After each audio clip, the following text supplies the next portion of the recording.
Bismillahirrahmanirrahim. Assalamualaikum warahmatullahi wabarakatuh.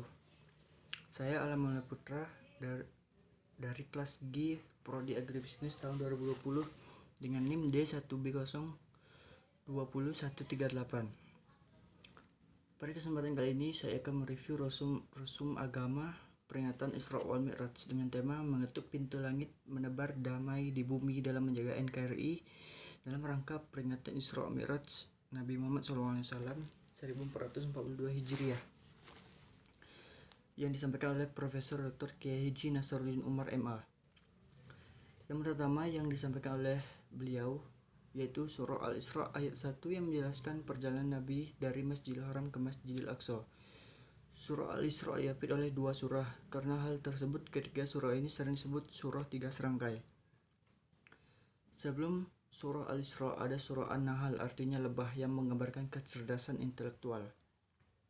Dari surah ini Allah mendemonstrasikan serangga kecil bisa menciptakan sarang dan menghasilkan yang dimaksud dengan madu, yang mana madu tersebut dapat menyembuhkan berbagai macam penyakit. Kemudian ada surah Al-Isra, yang mana Isra dapat dijelaskan dengan akal mengenai perjalanan horizontal Nabi Muhammad dari Mekah ke Palestina, dan Mi'raj yang tidak bisa jangkau oleh akal, maka di situ disebut wilayah keyakinan. Setelah surah Al-Isra ada surah Al-Kahfi atau surah kecerdasan spiritual. Kebanyakan isinya tak bisa jangkau oleh akal. Allah SWT mengisyaratkan bahwa yang bisa melakukan Mi'raj bukan hanya Nabi Muhammad, tetapi siapapun yang menghambakan dirinya kepada Allah, maka dia memiliki potensi untuk Mi'raj. Cara untuk mendekatkan diri ke Tuhan dengan cara sujud kepada Allah SWT. Sujud ada dua macam, yaitu sujud simbolik dan sujud hakikat.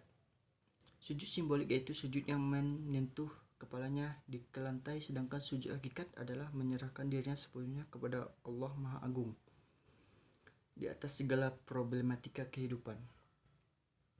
Dalam sholat, kedua sujud ini harus dilakukan karena tidak sah sholat jika tidak sujud. Sholat hakikatnya adalah berserah diri sekaligus mendekatkan diri kepada Allah Subhanahu wa Ta'ala. Maka dari itu sholat kita harus khusyuk. Kekhusyukan sholat dimulai dari saat berwudu. Hakikat berwudu adalah membersihkan diri kita. Saat membasuh kepala, maka membersihkan apa saja hal-hal buruk yang kita lihat. Ketika kita membasuh tangan, maka dengan berwudu dapat membersihkan kita dari apa saja yang telah kita lakukan dengan tangan kita. Ketika membasuh kaki, maka dapat membersihkan apa yang kita kerjakan dengan kaki kita. Oleh karena itu, kita harus menyempurnakan wudu kita. Orang-orang yang dapat menggapai langit adalah orang-orang yang hanya menyembah Allah dan tidak menyekutukannya. Syarat lainnya yaitu laila atau malam hari. Kita harus meningkatkan kualitas laila kita, karena saat malam hari kita bisa lebih khusyuk dan banyak sholat di waktu malam hari. Kita harus menguasai Al-Quran jika ingin mendaki langit, serta kita harus menghaluskan budi pekerti kita dan membersihkan diri kita dari hal-hal negatif. Al-Quran ibarat tiket untuk ke surga. Jadi orang-orang yang berpegang teguh kepada Al-Quran insya Allah akan masuk surga. Bila mungkin hanya itu review saya malam ini, mungkin masih banyak kekurangan. Bila ada kata-kata yang salah tidak sesuai, mohon maaf. Saya akhiri. Wabillahi taufiq wal hidayah. Wassalamualaikum warahmatullahi wabarakatuh.